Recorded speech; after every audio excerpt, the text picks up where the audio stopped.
Ich bin Sascha und wir sprechen über einen Brakteaten des 12. Jahrhunderts. Als im Jahr 476 das Weströmische Reich unterging, standen die Zeitgenossen vor einem theologischen Dilemma.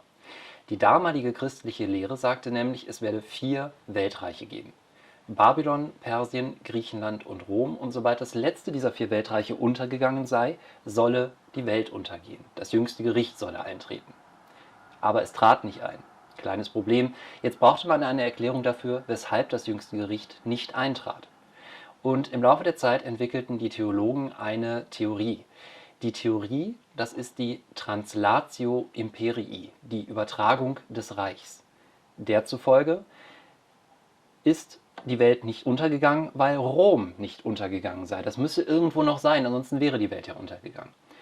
Also kamen sie auf die Idee, Rom existiere zwar nicht mehr als solches Reich, aber die Würde des Römischen Reichs, die müsse irgendwo noch sein. Die sei übertragen worden auf ein anderes Reich.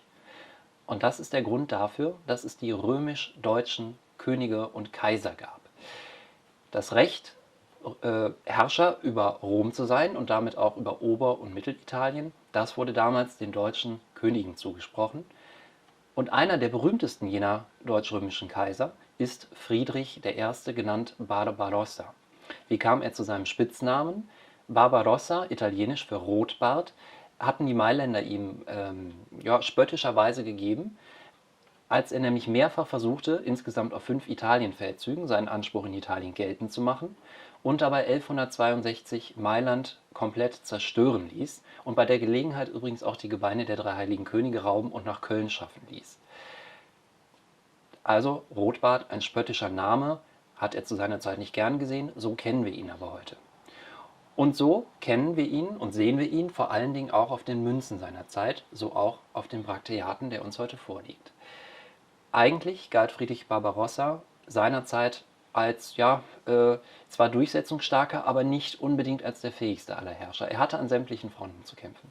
Gegen die Päpste, gegen seinen eigenen Vetter Heinrich den Löwen, Herzog von Bayern und Sachsen, gegen die Italiener eben, gegen alle mögliche große Fehden im Reich. Also er war eigentlich beschäftigt, das Reich nach Kräften zusammenzuhalten.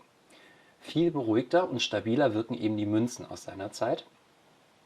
Wir haben also einen Brakteaten hier. Das sind einseitig geprägte Pfennige, früher auch Hohlpfennige genannt. Auf der Rückseite befindet sich im Grunde nichts, außer das Negativ der Vorderseite. Und auf der Vorderseite können wir sehen Kaiser Friedrich Barbarossa. Er hält einen Kreuzstab in die Mitte, und zwar gemeinsam mit seiner Gemahlin Beatrix, die Tochter des Grafen von Burgund, die auch selber noch zur Königin von Burgund werden sollte und über die es in den Urkunden ihrer Zeit heißt, sie sei eine der schönsten Frauen gewesen, die es zu ihrer Zeit gab.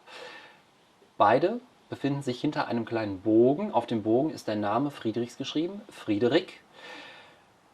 Und warum halten sie gemeinsam einen Kreuzstab zur Seite? Hier kommt eine andere Idee des Kaisertums zutage.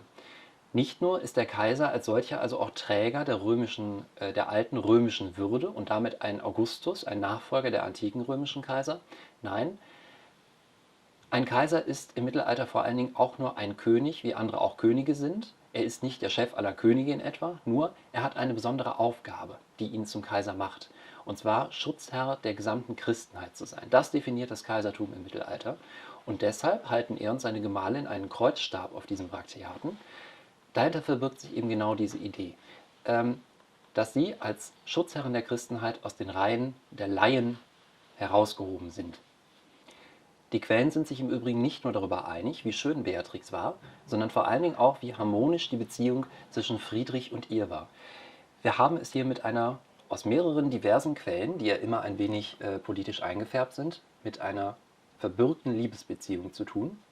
Und ein Brakteat, übrigens aus der Münzstätte Gelnhausen, hebt diese Beziehung, diese Harmonie noch einmal hervor. Gelnhausen war im Übrigen eine der Lieblingspfalzen Kaiser Friedrich Barbarossas. Diesen Brakteaten können Sie finden unter der Losnummer 255 in der Auktion Renumis 10 Ende April. Hier können Sie im Saal teilnehmen oder auch online mitbieten. Wir freuen uns auf Sie und wünschen eine angenehme Zeit bis dahin.